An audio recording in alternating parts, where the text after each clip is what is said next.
আপনার পরিচয়? আমার নাম মোহাম্মদ বিল্লাল হোসেন, আমি 4 নম্বর ওয়ার্ডের ভোটার। এই নাম ভোটার। এখান থেকে কত দূর আপনার বাড়ি? এইটার পিছনে। আব্বাস ভাইকে চিনেন? অবশ্যই চিনি। আব্বাস ভাই কেমন মানুষ? ভালো লোক। তার নামে কোনো অপকর্ম নাই। এই যে আমরা সাংবাদিকরা শুনতেছি সে 5 লাখ টাকা চাঁদা দাবি করছে। তা আমরা আজও পর্যন্ত শুনি না, তা কি করে বলবো?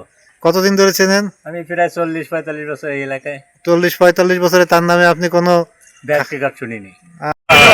কাকা কেমন আছেন? আলহামদুলিল্লাহ। কাকা আপনি ডাব বেচেন কতদিন? আমি 20 বছর ডাব বেঁচে 4 বছর চোখ নষ্ট হয়ে গেছে, তখন আমি বাদ দিয়ে দিচ্ছি। তারপরে এখন দেখি যে সংসার চলে না, মানে মানুষের কাছে হাত পাততে পারি না বলে তারপরে সকলে এনে বসাই দিয়েছে যে এনে বসো, আমরা তাই দিয়ে ডাব কিনে দেবো। এই যে বিএনপির সেক্রেটারি আব্বাস ভাই চেনেন? কিনারে ভালোভাবে চিনি। উনি নাকি আপনাদের কাছ থেকে চাঁদা নেয় প্রত্যেকদিন। কে বলে? আব্বাসের মতন ভালো লোক হয় না। আমরা একটা নিউজে দেখলাম যে তার নামে বলা হয়েছে ফুলবাড়ি গেট ফুটপাতে দোকানপাট থেকে সে চাঁদা নেয় নিয়মিত। না না না, এটা ভুল। সে এই জায়গায় তো আসে না, তার কিসের চাঁদা? কাউকে কি আপনাদের চাঁদা দেওয়া লাগে কোনো রকম? না। খুলনা থেকে আলমগীর খান ও আকাশের প্রতিবেদন। খুলনা মহানগরের খান জাহান আলী থানার সাধারণ সম্পাদক আবু সাঈদ হাওলাদার আব্বাসের বিরুদ্ধে আনীত 5 লক্ষ টাকা চাঁদা দাবি, অন্যথায় 3 শতক জমির দাবির অভিযোগের ভিত্তিতে অনুসন্ধানে জানা যায় বিষয়টি সম্পূর্ণ মিথ্যা, বানোয়াট, ভিত্তিহীন ও উদ্দেশ্যপ্রণোদিত, এমনটাই জানান অভিযুক্ত আবু সাঈদ হাওলাদার আব্বাস সহ উক্ত এলাকাবাসী। তিনি বলেন, আমি দীর্ঘদিন বিএনপি ও স্থানীয় রাজনীতির সাথে জড়িত। আমি দীর্ঘ 16 বছর যাবৎ জনপ্রতিনিধি হিসাবে দায়িত্বরত ছিলাম। পাশাপাশি আমি প্যানেল চেয়ারম্যান ও ভারপ্রাপ্ত চেয়ারম্যান হিসাবেও দায়িত্ব পালন করেছি। আজ অবধি আমার নামে কেহ কোনো অভিযোগ ও দুর্নাম ছড়াতে পারেনি। আমি সর্বদা সততার সাথে কাজ করেছি বলেই এমনটা সম্ভব হয়েছে। উক্ত এলাকায় বসবাসরত বিভিন্ন শ্রেণী ও পেশার মানুষের সাথে কথা বলে জানা যায়, আবু সাঈদ হাওলাদার একজন সৎ, জনদরদী ও ভালো মনের মানুষ। তিনি সর্বদাই এলাকার উন্নয়ন ও মানুষের মঙ্গলে নিজেকে নিয়োজিত রাখেন। আসুন আমরা এলাকার মানুষের মুখ থেকেই শুনি আসলেই আব্বাস কেমন মানুষ। আব্বাস ভাইকে কেমন জানেন? কেমন ভাবে জানেন? সে কেমন মানুষ?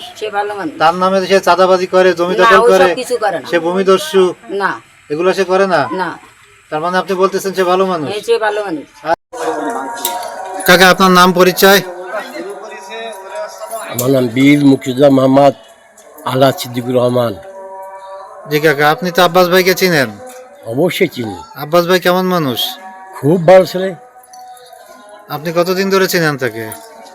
আমি 24 বছর তার চিনি।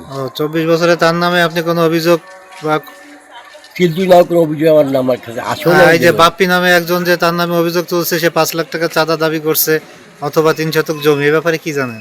এবার কিচ্ছু জানি, এটা আজগবি খবর। ওইখানে আপনার একটা নাম উল্লেখ করা হয়েছে যে আপনার কাছ থেকেও আপনাকে হুমকি দামকি বা অত্যাচার বা আপনার কাছ থেকে টাকা পয়সা নিছে, এই ব্যাপারে? নাউজুবিল্লাহ। আব্বাস ভাই আপনার সাথে এই ধরনের কোনো ঘটনা ঘটেনি বা ঘটায়নি? কোনোদিন না, এবং ভবিষ্যতে ঘটাবে না। সাধারণ সম্পাদক আব্বাস ভাই, ওনার বিরুদ্ধে কিছুদিন আগে ফেসবুকে একটা নিউজ আসছিল যে উনি 5 লাখ টাকা চাঁদা দাবি করছে অথবা তার বিনিময়ে 3 শতক জমি চাইছে আর কি, বাপ্পি নামে একজনের কাছে। শুনি নাই, সেই ধরনের লোক না। আগে পাশে কোনদিন শুনিও নেই যে সে। আপনি কতদিন ধরে তাকে চেনেন? আমি তার বহুত দিন ধরে চিনি, তার ছোটবেলার থেকে চিনি আমি। আজ পর্যন্ত তার নামে আপনি কোনো না চাঁদাবাজির না অভিযোগ না, বা আমি কোনো আমি এই দখলদারি ধরনের ভূমিদস্যু? আমি এই ধরনের আমি আব্বাস মেম্বারের আমি এই ধরনের কিছু শুনিনি। আমি যখন জানি না এটাই, আমি এই ধরনের আমি দেখেও নেই কোনোদিন। তার মানে আপনার ছোটবেলার সাথে আপনারা একসাথে মানুষ হয়েছেন, হ্যাঁ হ্যাঁ, আমি বহু আগে তার নামে আপনি এরকম কোনো খারাপ অভিযোগ পান না? না? আমি পাই নাই যে সে কারো কাছে টাকা নিছে বা ধরে আমি কোনোদিন আমি শুনিও নি, আমি দেখিও নেই। আচ্ছা, ধন্যবাদ। থানা সাধারণ সম্পাদক আব্বাস ভাই, ওনার নামে একটা অভিযোগ আসছে যে উনি 5 লাখ টাকা চাঁদা দাবি করছে। শুনি নাই যে এইসব সে করে বা কারো কাছে চাইছে বা কেউ দিয়েছে, এসব শুনি আপনি নাই। কতদিন ধরে তাকে চিনেন? তারা চিনি তার জন্মের আগে থেকে। আমি এখানে থাকি 59 বছর। আপনি 59 বছর থাকেন? হ্যাঁ, তার বয়স 59 বছর হয় নাই। আপনি আজ পর্যন্ত শোনেন নাই যে তার দ্বারা কোনো খারাপ কাজ সংগঠিত হয়েছে? না, শুনি নাই। আচ্ছা, ধন্যবাদ। জি, আপনাকে ধন্যবাদ।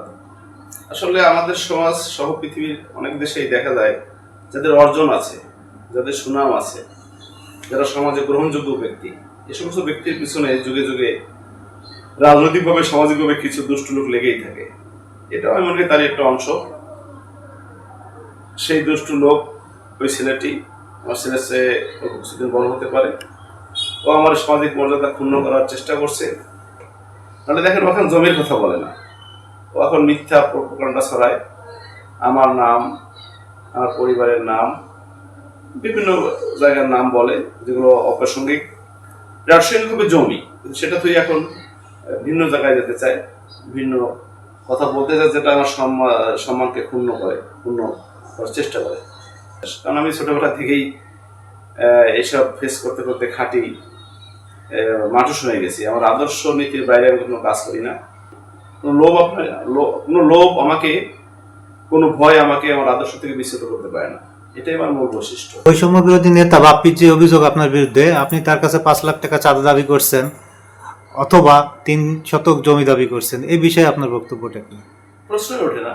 এটা মামলাও করছে কোর্টে, সেটা ও করতেই পারে। অনেক কিছু আগেই তো বললাম যে সমাজে যাদের অর্জন আছে তাদের বিরুদ্ধে এগুলো হয়। এগুলো আইনের আশ্রয় নিচ্ছে, আইন অনুযায়ী যদি সত্য হয়, প্রমাণ না হইলে ওর বিচার হবে।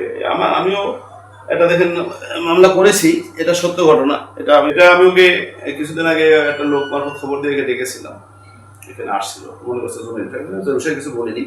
দেখো, তুমি সিলেক্ট করছো, তুমি এগুলো করো না, আর করলে আমার মান সম্মান ছেলে পরীক্ষা দিচ্ছে, তুমি না, এগুলো আপনি বেশি বিবেচনা যদি করেন আমি করবো। আপনি থামাইতে হয়, আপনি জানেন আমার টাকা ব্যয় হয়েছে, 10 লক্ষ টাকা দিতে হবে। এখানে কিন্তু করতেছিলাম যে মানে অনুরোধ করতেছিলাম যে বিষয়টা তুমি বেশি বার বলছো ফেসবুকে, তুমি জমি পাচ্ছ, তুমি নাও, জমির কথা বলো না, আমাকে অ্যাটাক করছো না।